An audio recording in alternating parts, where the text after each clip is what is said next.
Hi, my name is Joshua Kim, and this is my fourth Travelogue Conclusion.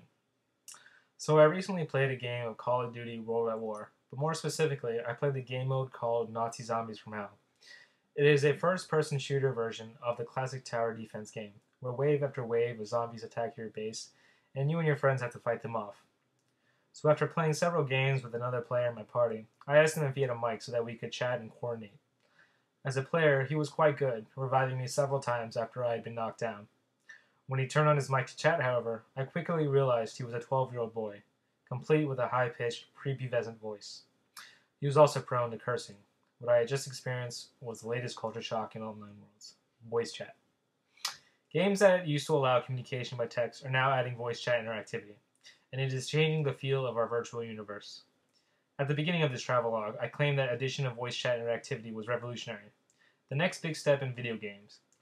And although I did mention some drawbacks why this may not be the best thing in the world, I still believe it to be a revolutionary step forward in gaming.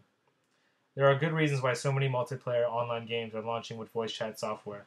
It welcomes the newly initiated to video games who often find that old school text chat is simply too complicated. Not only do you have to type while playing, most of the time you need to learn the time-saving abbreviations and jargon just to keep up. Also, like the video in my last screencast demonstrated, voice chat makes pell-mell action easier to handle.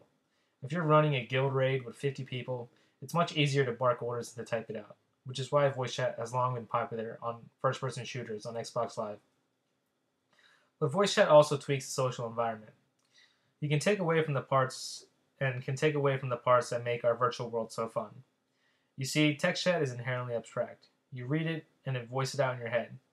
If you're immersed in your virtual world, text chat won't rip you violently out, but a shrieking 8-year-old's voice will. Voice, you see, has a higher emotional bandwidth. It conveys a lot about your identity. Among other things, your voice transmits your age, your gender, and often your nationality and regional location as well. For instance, I often hear southern accents and ghetto street talk when I play Call of Duty, and it's usually because the two groups are talking trash to one another. This problem is particularly an issue for women, because often women thrive in MMOs after they learn to downplay their sexual identity. When Krista Malone, a student at the University of Wisconsin in Milwaukee, did a study of the impact of voice chat on online worlds, women all told her they were treated differently once other players, particularly younger men, could hear their voices. Basically, they got hit on a lot more. Meanwhile, shy or geeky players have long thrived in text-based chat worlds, where their social inadequacies mattered less. Throw in voice chat and the girls stop talking completely and the shy people sit out, and what is left are the 12 to 21-year-old guys, and it becomes a locker room. Yet here's the thing, you can't deny that voice chat can bring a huge amount of positive social good too. Dimitri Williams, a communication professor at the University of Illinois, did a study on World of Warcraft players for 1 month. The results?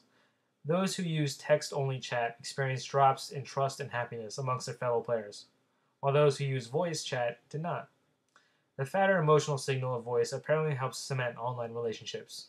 Indeed, some World of Warcraft guilds won't even let you participate anymore unless you use voice chat, because text-only chat seems shifty and outdated. Ultimately, this is about intimacy. How much of ourselves are we willing to give away to strangers?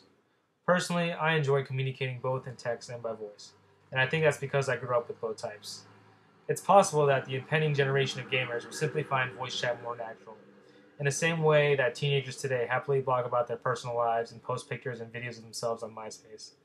They see revealing their personal information not as an incursion of privacy, but a marker of authenticity. So do you think voice chat is revolutionary or just another fad in gaming? Personally, I feel it's here to stay. Well, thanks for tuning into my podcast, and I hope you enjoyed it.